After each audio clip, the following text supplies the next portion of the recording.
Not that, the other one, not that one. Well, I do have a story I can tell, I suppose. If I could remember it, I have terrible memory for stories, but I'll try anyway.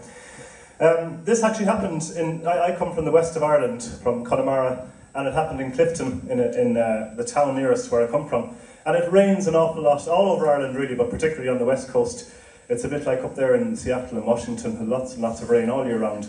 So one day it was raining and there was just puddles all over the place, and there was a man sitting outside a pub on a high stool. And he was sitting in front of a puddle. There's a puddle on the road, and he's got a fishing rod in his hand. And the end of the line is going into the puddle, and there he is, happy out fishing away. So he's there, and he's getting soaking wet, of course, because it's still pouring down rain. And another man comes down the road, and he sees him. And he feels a bit sorry for him, you know. He says, this fella might have something going on.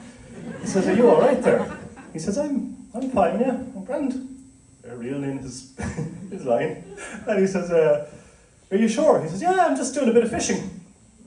Okay. He said, well, I'll tell you what. He said, there's a pub just beside here. He said, why don't I bring you in, buy you a nice hot whiskey, and you can warm up for a bit anyway, and dry out a bit, and then you can go back to your fishing afterwards.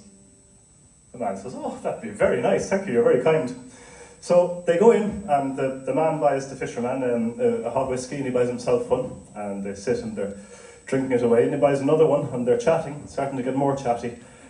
And the fellow who bought the drinks says, so, with a smile on his face, he says, do you do this fishing thing often? He says, oh yeah, I come out here maybe 2 or 3 times a week.